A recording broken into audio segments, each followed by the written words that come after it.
Bonjour les amis, donc on va étudier un petit peu le CAC 40 pour commencer graphiquement. On voit qu'on est toujours sur cette belle tendance haussière. Les indicateurs Directional Index Mouvement de 12 sont toujours acheteurs, hein, acheteurs depuis déjà pas mal de temps puisqu'on était acheteur ici. On a eu confirmation sur la moyenne de 12 2 jours, 12 jours ici, donc toujours acheteur et on voit que la tendance ne s'est pas inversée. Donc tous les indicateurs restent acheteurs. Le point de 6111 ici, qui était une très forte, pardon, par ici, ouais, qui était une très forte résistance, a été franchi par un gap là ici et donc il n'y a aucune raison de s'inquiéter. La journée de vendredi a été une toute petite journée, c'est normal, hein, il n'y a pas de raison de s'inquiéter. Ceci dit, on sera très attentif à tout ce qui peut être retournement de tendance, car faut jamais pêcher par excès. On va regarder maintenant tout simplement, on va retirer les moyennes de 12 et on va mettre Ichimoku. Et sur les Ichimoku, même chose, hein, on observe que la Tenkan et la Kijun sont bien orientées, ne se croisent pas, tout va bien. Néanmoins, on s'éloigne du Kumo, hein, toujours cette distance qui fait qu'à un moment donné, les cours peuvent être aimantés par ce Kumo, n'étant rien très inquiétante, car le Kumo lui aussi continue à monter et dans une configuration pareille, voilà, si correction il y a, elle serait certainement la bienvenue pour estimer une consolidation haussière saine. Néanmoins, on observe que la vélocité des cours, hein, de ces 4 dernières bougies, surtout de ces 3 dernières bougies, sont beaucoup moins véloces que lors de la hausse. On voit bien que l'épaisseur des bougies, hein, était beaucoup plus importante dans cette hausse qu'ici. Donc on voit qu'ici, on a vraiment une consolidation, mais haussière. Donc voilà, il se pourrait que cette bougie soit les prémices d'une petite baisse, voire d'une grosse baisse, hein, mais visiblement, il y a beaucoup de liquidités sur le marché, les liquidités sont abondantes. On voit bien que les bruits de marché sont positifs, hein. On va regarder en monthly. Voilà, et donc en monthly, on s'aperçoit vraiment d'une chose, hein, c'est que chaque fois qu'on a été tapé des points bas, c'est sur des vives remontées qu'on a dû avoir à faire, et on voit que la remontée là qu'on vient de faire là, cette dernière remontée est encore d'assez faible amplitude par rapport à toutes les remontées qu'on a pu voir précédemment. Donc là, c'est du monthly, hein. Ce qui est intéressant à voir en monthly, c'est que vu qu'on a franchi ce plus haut, maintenant, l'objectif, hein, l'objectif ultime, c'est effectivement le plus haut historique, qui est quand même à 6944,77. Donc 6944, ça fait encore un beau petit bout de chemin à parcourir sur le CAC 40 pour aller toucher ses plus hauts historiques. Et moi, je suis convaincu qu'on risque bien de pouvoir y aller d'ici la fin de l'année, voire début de l'année prochaine. Donc voilà, en monthly, hein, les 6944,77, ça devient la target, hein, la target cible. Et voilà, donc on restera, nous, acheteurs, hein. Ceci dit, on va quand même bien observer les possibilités de retournement de tendance. et qui nous permettront d'afficher une confiance dans notre stratégie, parce qu'en fait, nous, on est acheteur quand même bien plus bas, donc ça, c'est important d'avoir de la marge. On n'oubliera pas de mettre des stops, hein, pour ceux qui travaillent sur du court terme, hein, surtout les stops, je le répéterai jamais assez. Et surtout, le fait d'avoir acheté bien plus bas qu'on ne l'est aujourd'hui, ça nous permet de ne pas se laisser dépasser par nos émotions si correction il devait y avoir. Alors, on va faire une petite étude un peu plus approfondie sur le CAC 40. Voilà, on va se mettre en daily. Et en daily, on voit que la bougie sur le futur CAC 40, c'est-à-dire que après clôture du CAC 40 à 17h35, hein, on a eu une poussée des cours encore jusqu'à 22h. Donc ça, c'est de bon augure pour l'ouverture de lundi, hein, pour ceux qui font surtout du trade de l'intraday et du scalping. Donc on va regarder un petit peu ce qui s'est passé tout simplement sur le 5 minutes, hein, et on voit bien que pendant la dernière phase de trading, les marchés, enfin, portés par les marchés américains, les cours du CAC 40 ont continué leur vélocité haussière. Et donc en fait, donc on va rester donc acheteur. Et sur quoi on va couper, hein, en fait, hein. Moi personnellement, je couperais sur Directional Index Mouvement de 12, hein. Sur ce paramètre-là, je ne me poserai pas de questions, hein, si ça croise, je couperai mes positions sur le CAC 40. En scalping, ben, on fera que des scalps en tendance haussière, donc on ne fera que acheter. On pourra regarder le point pivot et tout ce que je regarder toutes les vidéos que j'ai faites auparavant sur les méthodes de trading intraday. Mais même si on se laisse porter toute une journée en ayant un bon point d'entrée, voilà, on peut rester même plusieurs jours, hein, à l'achat avec un stop, bien sûr, et ce stop, il sera sur Directional Index Mouvement. En tout cas, je ne resterai pas à l'achat au-dessous de 6100, au-dessous de 6100. Je pense qu'il faudra largement se poser des questions de retracement plus important que nécessaire, et dans ce cas-là, on sortira du marché ou carrément on se mettra vendeur. Voilà, donc maintenant on va se polariser sur les valeurs qu'on a en portefeuille, hein, toutes les valeurs qu'on voit affichées là. Donc Total, je ne vais pas faire d'analyse graphique, hein, Total vient de cracher son dividende, donc un très beau dividende, un généreux dividende. Total sous 38 euros, eh bien on achète, hein, on fait que de, de continuer à faire grossir sa ligne. Coca-Cola, on conserve évidemment. Et AXA, par contre, AXA, on va regarder un petit peu l'analyse graphique d'AXA. Donc voilà, AXA pour moi, hein, ça reste vraiment une très très belle valeur, hein, qui verse un généreux dividende, qui va verser très bientôt un généreux dividende. Et de ce fait, tendance toujours haussière, hein, je vois rien de négatif à dire sur AXA, surtout qu'il y a ici un gap, hein, à combler. Donc ce gap, hein, qui se situe sur les 25, enfin 24, 23. Donc on y est presque, hein, 24, 23, 25. C'est vraiment la zone qu'il va falloir casser. Si on casse cette zone-là, forcément, je pense qu'on ira beaucoup plus haut, et pour ce faire, on va se mettre en monthly, hein, pour ne pas déroger à la règle. Il faut toujours changer, hein, d'échelle de temps sur chaque valeur qu'on analyse. Donc, le prochain objectif, hein, c'est cette zone-là.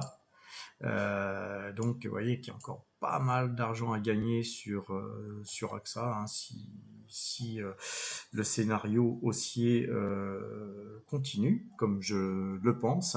Et ensuite, on a vraiment les plus hauts historiques qui se situent par là. Donc, on est plutôt sur du 44, voilà, 43, 43, 44 euros sur la valeur. Donc, en fait, on a encore un beau chemin à parcourir. On va conserver AXA, hein, c'est vraiment une excellente valeur.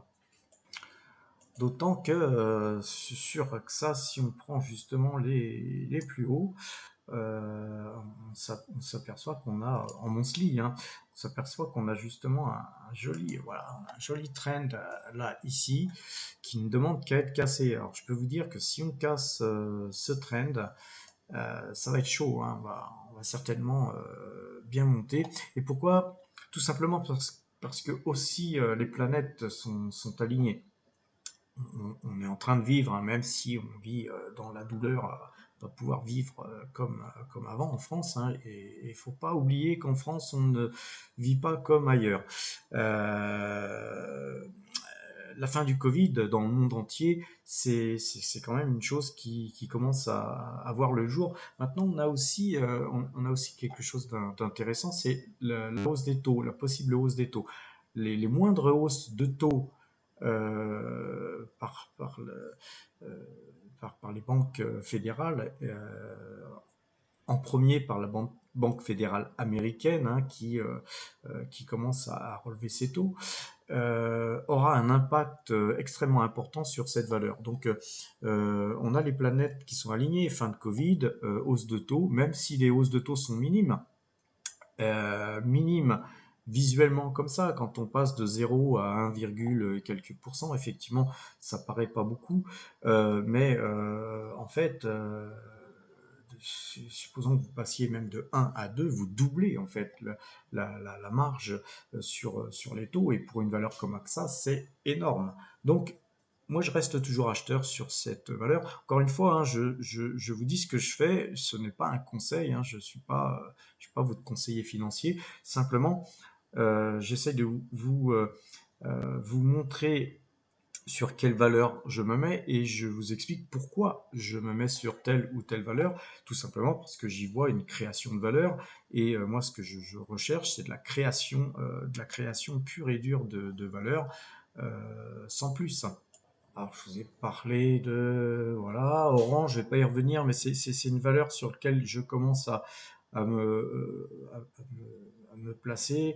Voilà, on voit qu'il y a sur le mini graphique, là, on voit une belle petite congestion. On voit que c'est pareil, c'est une valeur qui est value et en même temps techno. Donc, c'est pas la meilleure des valeurs techno, mais c'est une valeur qui est vraiment pas chère, qui verse un bon dividende. Donc, je pense que voilà, en diversification, c'est la valeur qu'on peut ajouter en portefeuille, et c'est ce que j'ai commencé à faire depuis quelques semaines. En dessous de 10 euros, là, on a monté, on est environ à 10, on est à 10,47. Voilà, je pense qu'elle peut facilement aller à 12-13 euros, et voir beaucoup plus si les planètes, pareil, s'alignent sur cette valeur. Seagate Technologies, je vais pas vous la refaire, hein, c'est une valeur vraiment qu'on conserve, hein, je sais plus que je l'ai acheté sur les 60 dollars, elle est à 80. Moi, je vous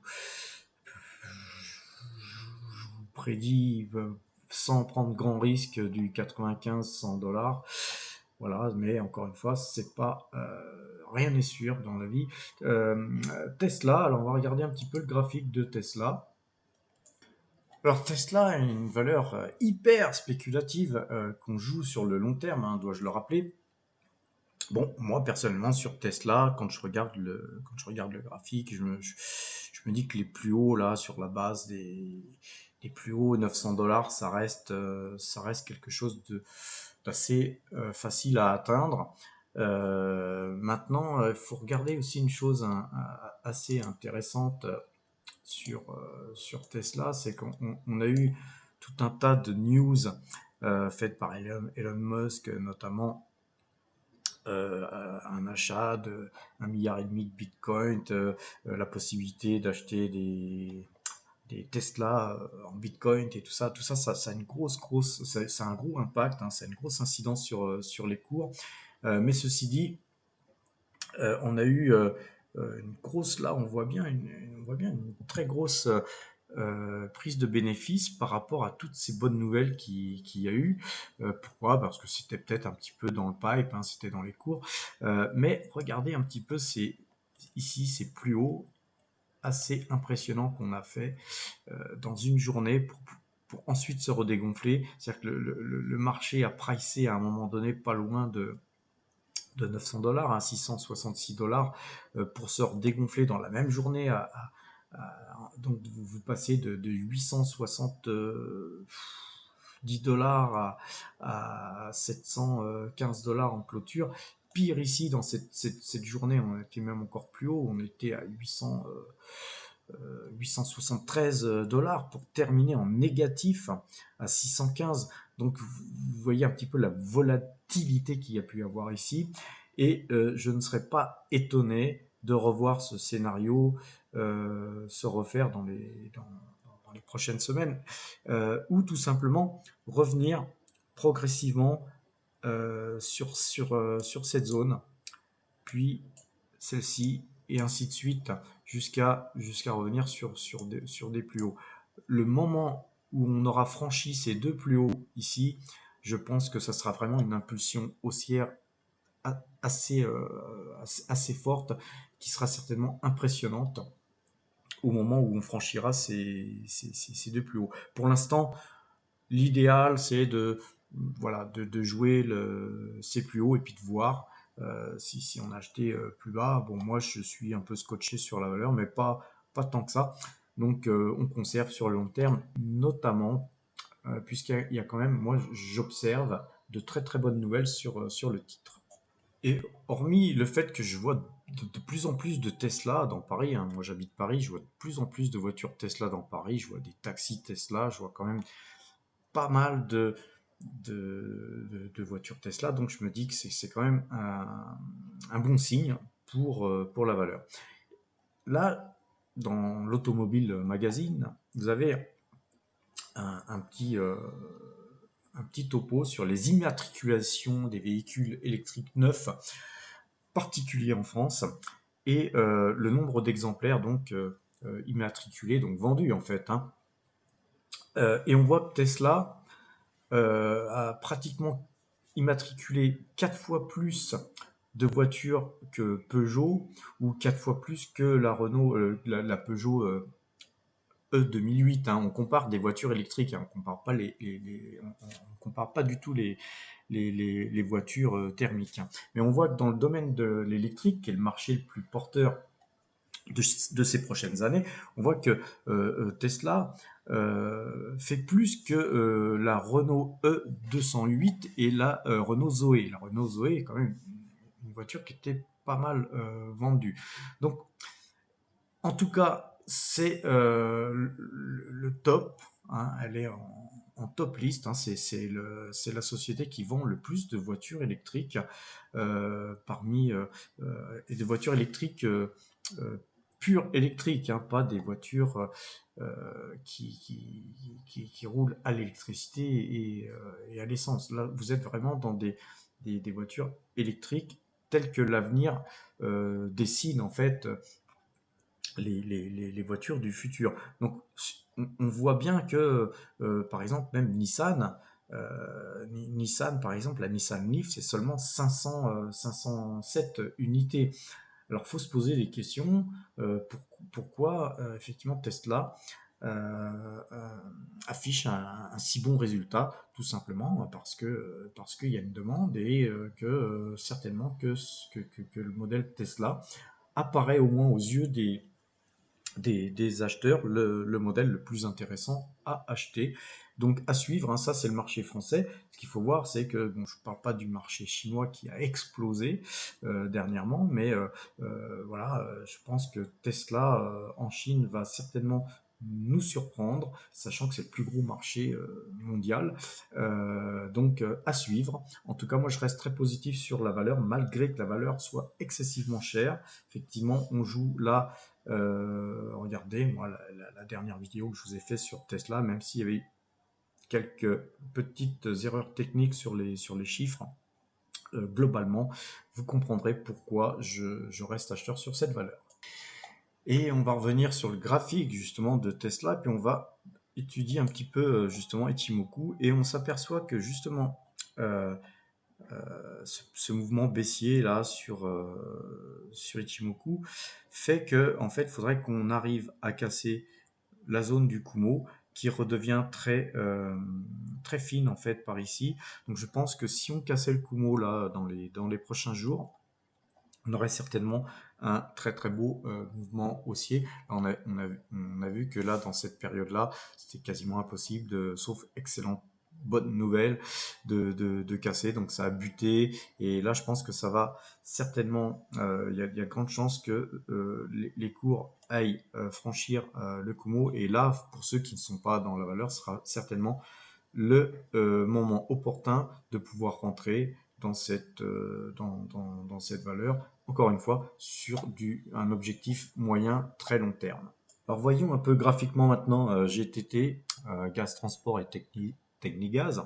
Donc GTT, une valeur qui a pas mal morflé ces derniers temps. J'avais vendu sur des plus hauts, puis racheté un petit peu sur la zone des 79,80 par ici, je pense.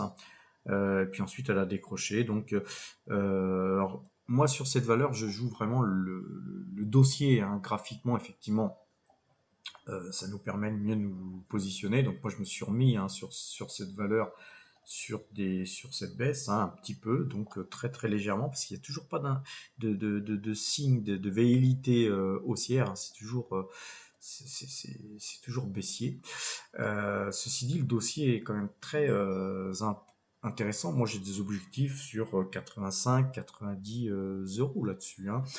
Alors pourquoi cette valeur baisse alors qu'elle a des fondamentaux excellents? Tout simplement parce que Engie a annoncé vouloir vendre tout ou partie de sa participation dans cette valeur, participation quand même de 40%. Alors effectivement, ça inquiète, hein, visiblement, hein, on ne peut pas dire le contraire, ça inquiète le marché. Ceci dit, bon, c'est encore un peu dommage, c'est que dommage pour la France en fait, hein, c'est que c'est certainement une valeur qui pourrait être raflée par une société étrangère qui pourrait être amenée à faire une OPA sur cette valeur ou au moins négocier le rachat de ces 40%.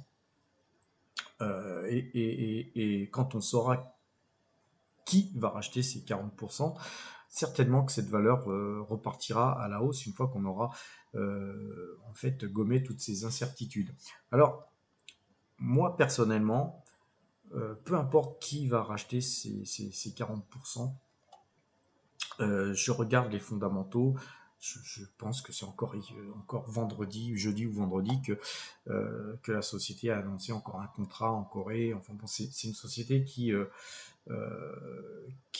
affiche contrat sur contrat, qui verse un gros dividende, hein, enfin un dividende de 4,44% sur les cours actuels. Ça reste une valeur de diversification. Moi, personnellement, je conseille l'achat de cette valeur vraiment sur du moyen long terme. On prend vraiment pas grand risque sur cette valeur. On va regarder maintenant Taiwan Semiconductor qui perdait moins 0,51% à la clôture de New York vendredi à 122,8 $. Alors là, c'est vraiment une valeur extrêmement sympathique.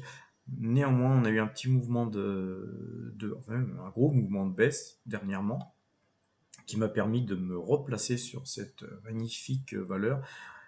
Dans cette velléité de hausse là, on a encore eu un petit mouvement, un petit pullback qui n'a pas réussi à combler le gap, hein. En fait, on voit qu'il y a un gap ici, puis la valeur repart. Je pense qu'on va aussi là, encore une fois, euh, franchir le Kumo, puisque la taille du Kumo devient plus mince par ici. Donc je pense qu'on va avoir certainement une possibilité de franchissement de Kumo qui sera un magnifique signal d'achat si ça a lieu. Maintenant, Voilà, faut quand même attendre, pour ceux qui sont pas encore dans la valeur, attendre un franchissement de Kumo, ou alors tout simplement, pour ceux qui veulent faire du long terme, se positionner sur la valeur et de la conserver assez longtemps parce il y a vraiment des fondamentaux qui sont très très intéressants sur la valeur. Pour moi, les objectifs, c'est minimum, c'est effectivement le plus haut historique. Et quand on regarde le plus haut là qu'on a vu, c'était 142,20 $. Je pense que c'est tout à fait atteignable hein, dans les mois qui viennent. Sachant que les objectifs financiers de Taiwan Semiconductor sont de taille. Hein. Alors, qu'est-ce qu'on va devoir faire sur ce dossier? C'est regarder, faudra pas, faut pas oublier, faut quand même oublier toute gratification immédiate et irréaliste sur ce dossier, mais les objectifs de course sont quand même, je vous l'ai dit tout à l'heure, les 142 $ minimum, et moi je viserais plutôt les 150 voire 200 $. Alors quels sont les points à surveiller sur cette valeur quand on regarde les graphes, c'est une chose, mais maintenant il faut regarder les fondamentaux. Taiwan Semiconductor a annoncé investir 100 milliards de dollars sur les 3 ans à venir pour rester en fait le leader incontesté sur les semi-conducteurs.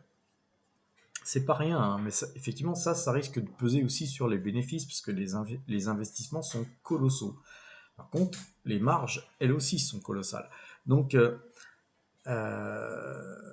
voilà, c'est aussi un pari, hein, parce que dans le monde des semi-conducteurs, effectivement, les autres sociétés, elles aussi, vont essayer de tirer leur épingle du jeu.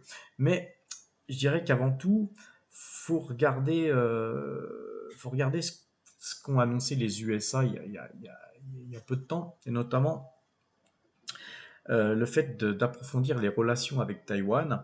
Donc, les USA ont approuvé certaines directives qui vont en fait rapprocher les deux pays. Alors, peut-on parler de pays puisque en fait souvent Taïwan n'est que en fait toléré dans le monde. C'est pourtant une démocratie, c'est pourtant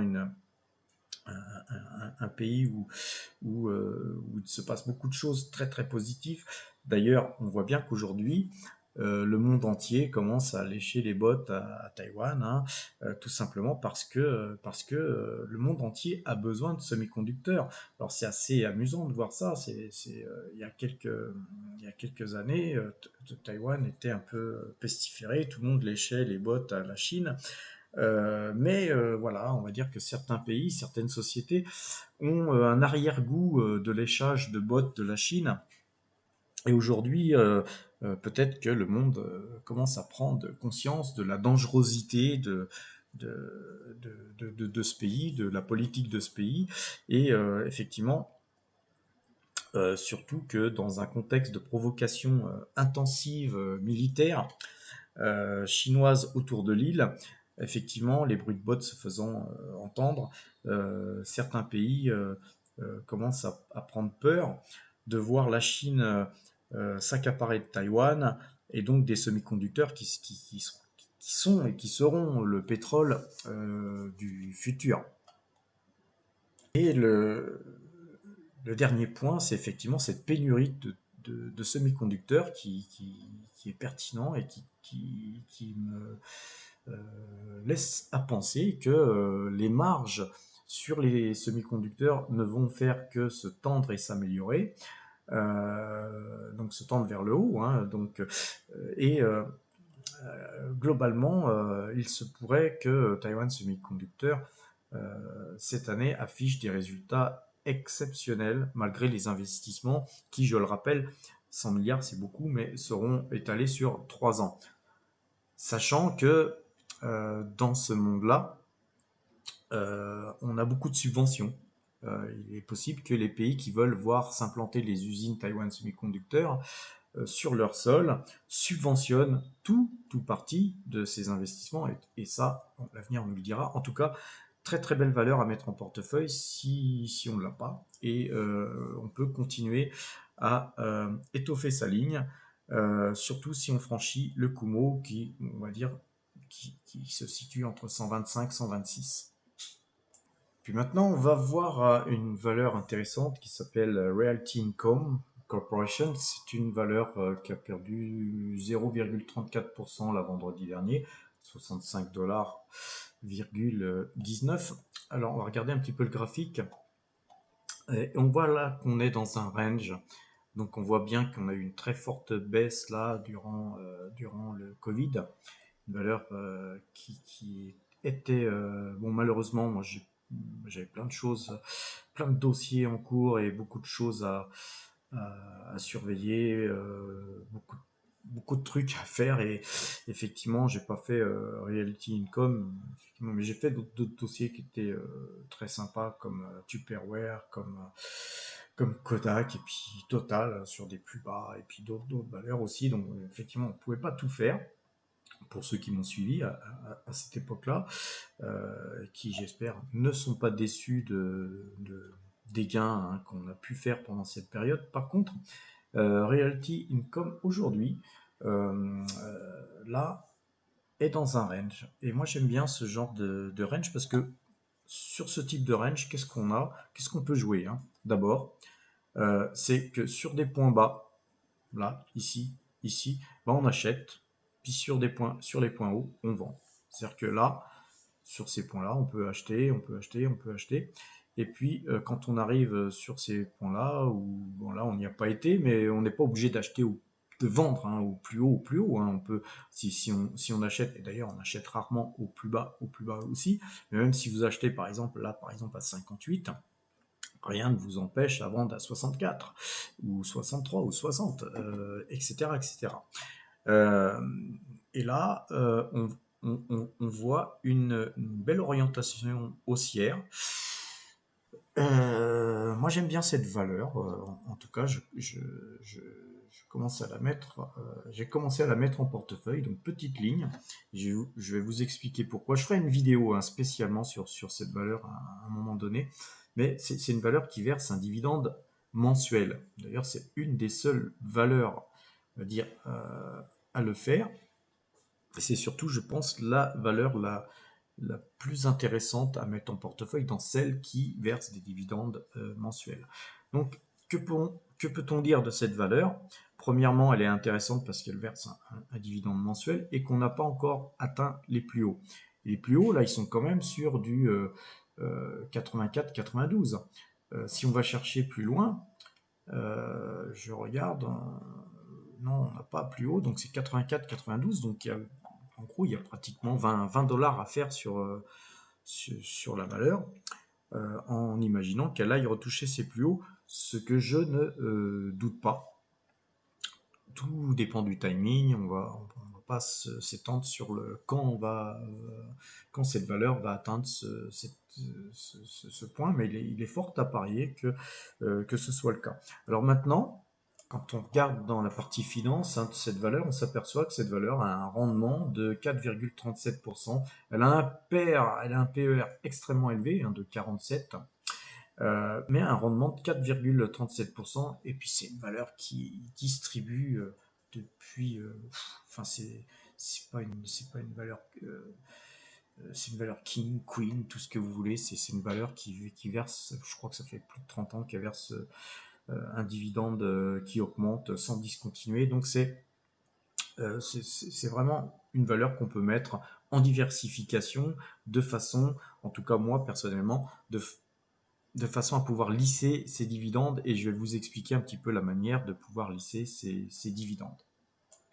Donc voilà, moi, ce que je vous conseille de faire quand vous avez des valeurs en portefeuille, donc voilà, en fait, les valeurs de notre portefeuille type, hein, vous, vous regardez quand est-ce qu'elles versent des dividendes. Et là, par exemple, vous voyez toutes les valeurs en portefeuille, par exemple Total, qui revient 4 fois par an, puisque chaque fois que Total verse un dividende, on le voit ici par rapport au nombre de titres qu'on détient en portefeuille, le dividende versé, ça c'est la monnaie, donc ça c'est en euros, donc c'est 1 pour 1, puisqu'on est en euros, vous avez le dividende versé, et durant tout le mois de janvier, vous avez toutes les valeurs qu'on a en portefeuille, l'addition de ce qui est versé au mois de janvier, et vous avez le total qui est versé au mois de janvier. Au mois de février, vous avez le total de ce qui est versé pareil en février, etc., etc. Donc, en gros, ce qui est intéressant, c'est de voir votre revenu total euh, mois par mois. Donc, on voit janvier, février, mars, avril, mai, juin et jusqu'à décembre. Et on s'aperçoit, par exemple, là, dans mon schéma d'investissement, qui a en fait, on a un portefeuille qui est surtout axé sur les dividendes qu'on réinvestit à chaque fois. Euh, et on voit que, par exemple, au mois de février, ben, on a peu de dividendes par rapport au mois de janvier. Mars, c'est mieux que février, mais c'est pas terrible non plus. Puis, bien sûr, comme on a une grosse pause totale, évidemment, on voit que au mois d'avril, ça repart. Et puis, par contre, au mois de mai, qui est une grosse distribution de dividendes, parce que dans ce cas-là, là, au mois de mai, on voit qu'on a AXA, on a Air Liquide, on a GTT, on a Bouygues, on a tout ça qui verse des dividendes. Donc là, effectivement, on a encore une belle moisson de dividendes qui tombe au mois de mai. Mois de juin, c'est un peu moins, mais aussi. Voilà. Et puis, au mois de juillet, il y a le dividende total qui arrive. Donc, effectivement, c'est un mois encore sympathique. Et puis, on voit que le mois d'août, c'est hyper pauvre. Et que voilà, donc c'est quelque chose de compliqué quand on veut vivre de ces dividendes, quand on est par exemple au mois de février. Effectivement, au mois de février, on n'a pas BZEF. Alors, vous me direz que, effectivement, quand on a des gros dividendes qui tombent en janvier, on n'est pas obligé de les dépenser, de les dépenser non plus en totalité, de façon à pouvoir dépenser cet argent en février. Ceci dit, c'est quand même beaucoup plus sympathique d'avoir des revenus réguliers tous les mois.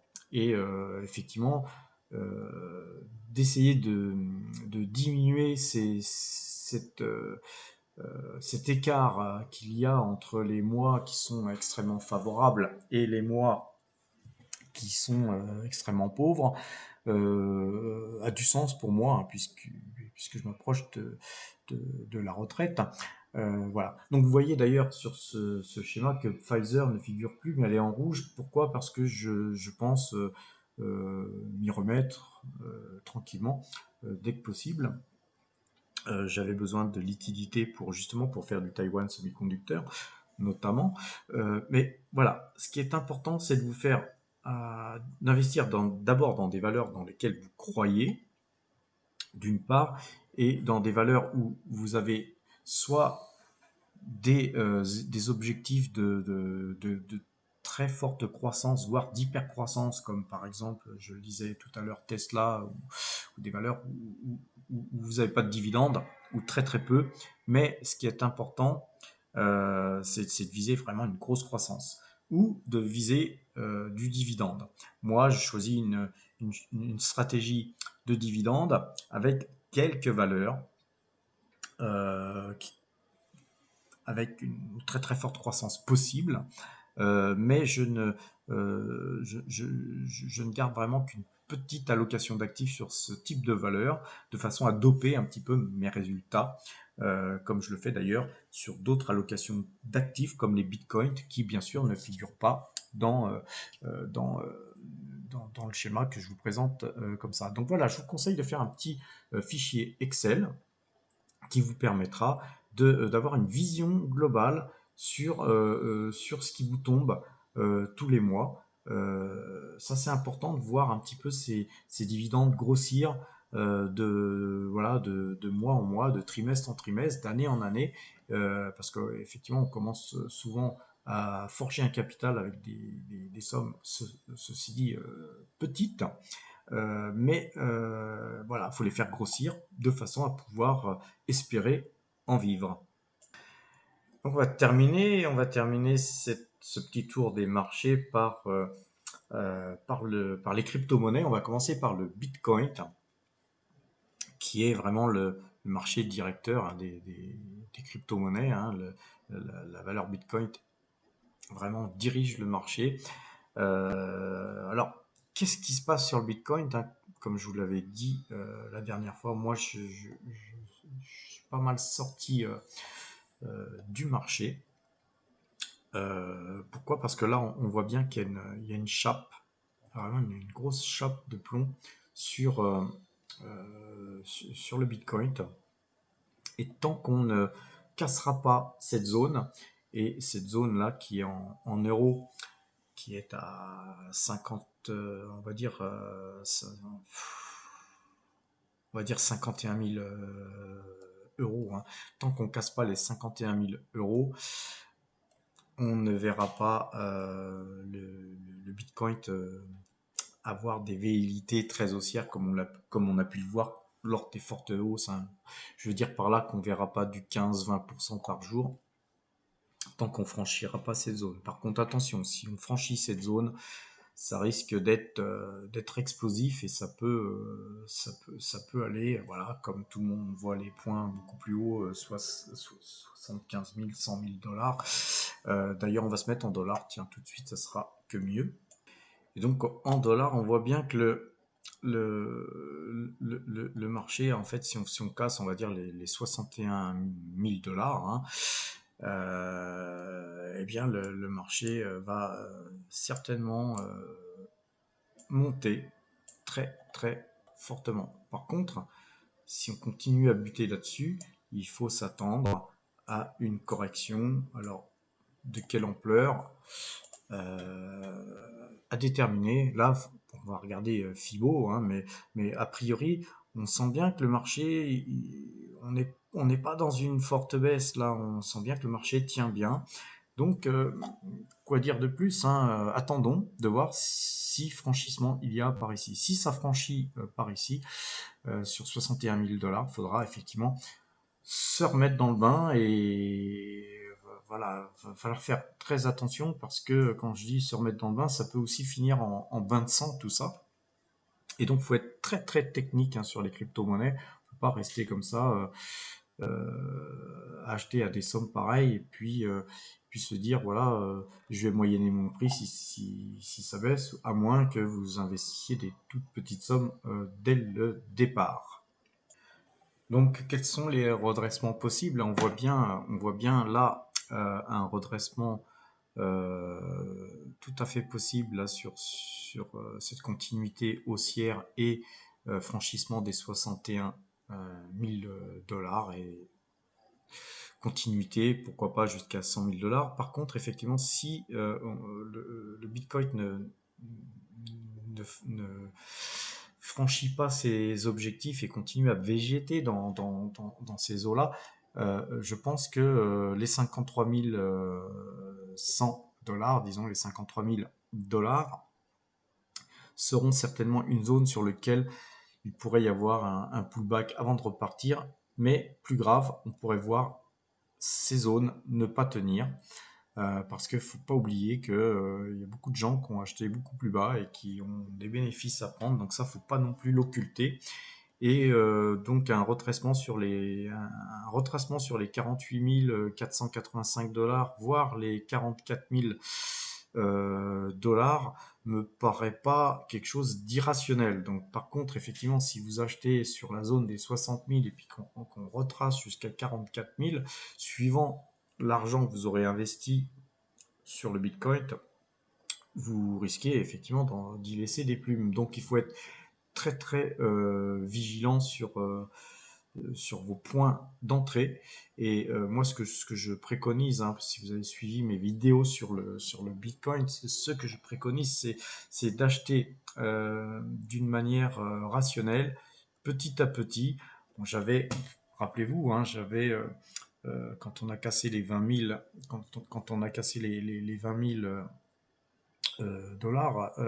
Moi, j'avais prévu qu'on les casserait, alors que beaucoup disaient qu'à l'époque, qu'on allait se regaufrer et de revoir des points beaucoup plus bas ensuite.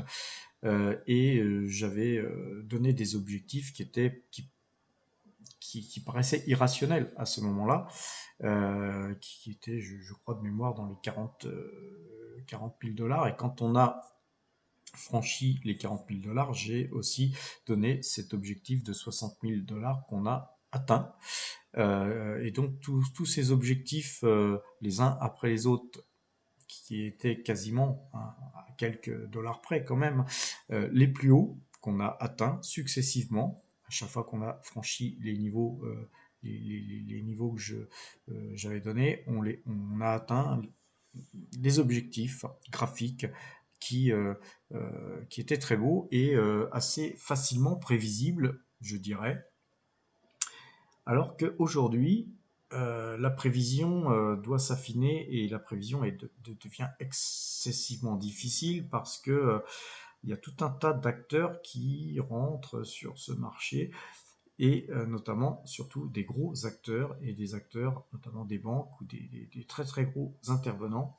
Et je vous rappelle quand même une chose, c'est que dans les marchés financiers, quand vous voyez les banquiers commencer à rentrer dans la danse, sont des gens qui ont des capacités de calcul, des capacités financières hors du commun des mortels, des capacités que nous n'avons pas, nous, petits particuliers, et globalement, une chose qu'il faut savoir, c'est que les banquiers, ça ne fait pas qu'acheter, ça sait aussi vendre, et vendre à découvert. Aujourd'hui, il y a beaucoup de, de produits qui vous permettent de vendre des crypto-monnaies, notamment du Bitcoin à découvert. Et quand ces gens-là vont se mettre à shorter le marché, ça va être saignant. Il va y avoir des morts, il va y avoir des morts, il va y avoir des cadavres. Moi, je peux le prédire, hein, je peux vous prédire que ça va mal se passer au bout d'un moment. Le problème est dans le timing, de trouver ce moment. Et donc, il faut être vigilant. Et la vigilance fait aussi qu'il va falloir être en capacité de ne pas se laisser influencer par la fiscalité. Le problème, c'est que si vous avez acheté à 10 000 dollars et que vous vendez à 60 000 dollars et que vous résidez en France, vous allez être taxé à 30%. Et par contre, les banquiers, eux, n'auront pas mis à part de mettre ces plus-values on va dire, dans leur bilan. Les banquiers vont inclure ça dans leur bilan, alors que vous allez avoir du mal à prendre une position, on va dire, de sortir de votre Bitcoin pour vous les transcrire en euros pour éviter la plus-value. Donc vous allez être certainement amené à vous dire bah, je conserve parce que sinon je vais payer des plus-values, je préfère faire du plus long terme, etc. Là, on voit bien qu'il y a du rebond et que ça peut se passer très mal à tout moment. Il faut s'y préparer. Et moi, ce que je conseille, quand au lieu de vendre des bitcoins et de passer en euros, c'est de vous mettre en stablecoin pour attendre que l'orage se passe et revenir sur bitcoin ou une autre crypto-monnaie au moment où il y aura des créations de valeur possibles sur cette crypto-monnaie et des velléités de hausse graphique et peut-être un peu moins on va dire, d'engouement, parce que là, on sent qu'il y a vraiment trop d'engouement. Maintenant, effectivement, ça peut continuer. Rien n'est écrit et donc faut s'y préparer. Alors pour m'y préparer, moi j'avais pas mal enfin quelques bitcoins et pas mal de BNB. BNB, j'en suis malheureusement sorti parce que justement je me suis calé sur le fait que on va attendre que le bitcoin franchisse les 60 000 dollars. Ce qu'il y a, c'est que les alt season font que les altcoins season font que effectivement, le Bitcoin se stabilise pendant que le BNB a continué sa forte progression, sa très forte progression. Donc, petite erreur stratégique de ma part. Moi, je me suis mis en BUSD Ceci dit, qui verse, là vous le voyez, qui verse quand même 5% de rendement annuel. Donc personnellement, je vais rester comme ça en attendant que les choses se passent. J'ai un petit peu de VET et de XRP qui ont littéralement explosé, eux aussi. Hein, c'est deux cryptos qui ont beaucoup monté. Maintenant, je pense que là-dessus, sur le VET et sur le XRP, il y a encore de la marge. Hein, je vais les conserver vu que j'en ai en plus très peu. Voilà. Ce qu'il faut, hein, faut pas acheter n'importe quelle crypto-monnaie. Prenez des cryptos solides, en tout cas les plus solides. En tout cas, le Bitcoin, c'est la valeur de référence. Le BNB, c'est quelque chose de solide parce que derrière, il y a Binance qui génère du cash et qui en plus qui crame des cryptos. Hein. Donc, à partir du moment où ils brûlent, qui détruisent un certain nombre de cryptos, forcément, bah, effectivement, ça fait monter les cours. Le BUSD, c'est pour moi quelque chose voilà, de plus stable où pendant les périodes d'incertitude, j'ai tendance à me replier. Le VET, lui, c'est quelque chose que j'avais fait en diversification, hein, parce qu'il faut vraiment, même sur les crypto-monnaies, il faut avoir des sous-allocations d'actifs. Les cryptos, pour moi, c'est une sous-allocation d'actifs par rapport à l'immobilier, les valeurs boursières et autres. Mais quand on commence à se mettre dans les crypto-monnaies, bon, se diversifier un petit peu, ça fait pas de mal. Je vous rappelle qu'il faut que l'ensemble de ces crypto-monnaies ne pèse pas plus de 1 à 3% de votre portefeuille pour des raisons de sécurité, hein, puisqu'on n'a pas encore une vision si sûre de ça, euh, sur ce qui se passe sur les crypto-monnaies. Et puis surtout, c'est qu'on arrive à des valorisations stratosphériques qui font qu'il faut quand même se méfier, ça peut se retourner. Donc, comme je me suis mis assez tardivement sur les crypto-monnaies, moi j'ai tendance à en acheter des petites sommes tous les mois maintenant voilà, pour me forger un portefeuille tranquillement, afin de lisser mes cours d'achat. Je vous conseille de faire de même. Et voilà, quoi vous dire de plus. Oui, toutes ces crypto-monnaies que vous voyez là sont mis au coffre avec des taux d'intérêt. Donc c'est assez intéressant aussi de s'amuser, à avoir un petit peu d'intérêt, en tout cas qui sont largement supérieurs au taux de la caisse d'épargne. Et puis voilà, quoi vous dire d'autre que de faire gaffe, hein, n'achetez pas n'importe quelle crypto-monnaie, il y a tout un tas de merde. Moi, je suis convaincu que 95 à 97% de toutes les crypto-monnaies qui existent là aujourd'hui vont disparaître dans les prochaines années, dans les prochains mois, les prochaines années à venir. Quand il y aura des bains de sang sur le Bitcoin, hein, quand il y aura des gros retracements, beaucoup de cryptos vont exploser en vol et disparaîtront. Donc si vous avez mis votre argent sur des cryptos qui ne codent plus, eh ben, vous aurez perdu l'intégralité de vos actifs. Donc faites attention, n'y mettez que l'argent qui ne vous manquera pas. Voilà, je vous souhaite une bonne fin de week-end et à bientôt.